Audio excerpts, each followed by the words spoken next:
With another year nearly behind us, many of us will be reflecting on 2022, perhaps thinking about setting some resolutions for the new year. Joining me now is Dr. Rosanne Freak-Poli, Senior Research with Monash University. Thank you for your time. It's become a cliche, but I guess for a reason. I feel like you get to late November and you think, oh, look, I'll start exercise next year because you know the new year's coming. Does that actually mean we pile up more things we're supposed to do on January 1 than we're meant to, and that's almost the hardest part of sticking to resolutions? Well, the end of year usually marks, interestingly, just a point in time that we can reflect our past year and then move forward in our new year. I would say that New Year's resolutions don't need to be just for New Year. We could be doing them in February, for instance, or monthly.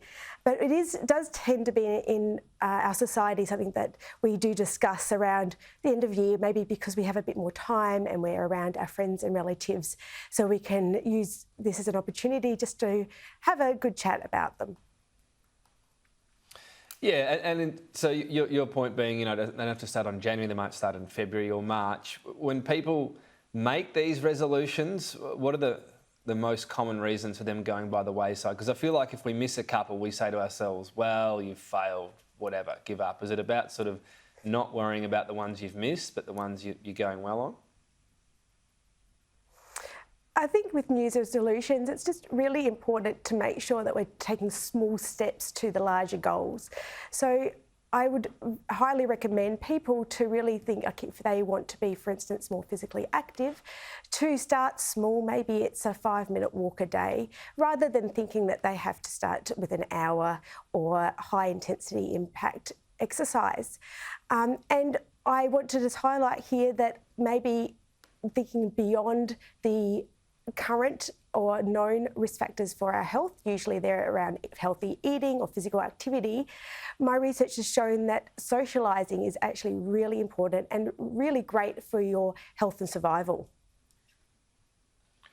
Yeah, so to that end, thinking of that as a benefit too, I suppose. And when you talk about that exercise and starting slowly, it might be saying to another friend, hey, let's go for a walk before we go to the cafe, and sort of fitting both of those things in. So not starting, as you say, someone might go, January 1, I'm going to run 10 kilometres, and they can't walk properly for the next week because they're so sore.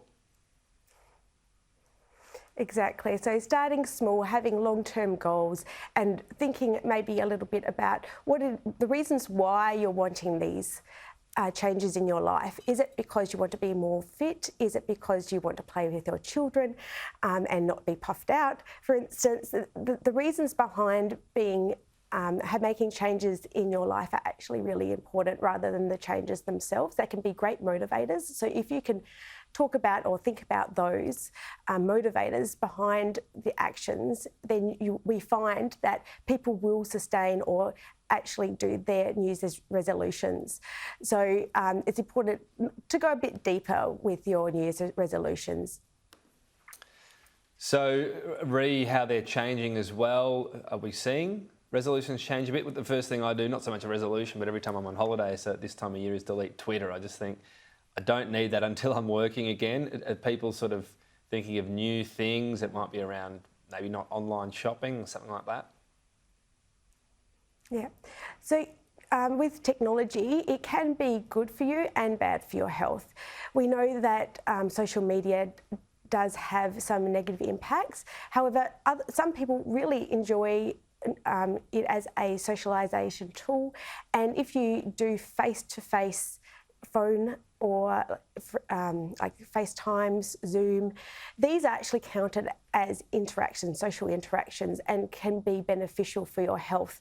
So I wouldn't want you to discount all types of social media, but if you do find that you need to maybe slow down, limiting it to 10 minutes a day, rather than a blanket rule, yes or no, I find that just putting a bit of restriction around it, because it's really hard to keep to yes or no's, the black and whites, when we're discussing changing habits. So small steps towards a larger goal, and like I said, using the new technology and social media for beneficial outcomes, such as using it for FaceTime, and particularly for relatives and friends that are not close to you, in your location, I mean.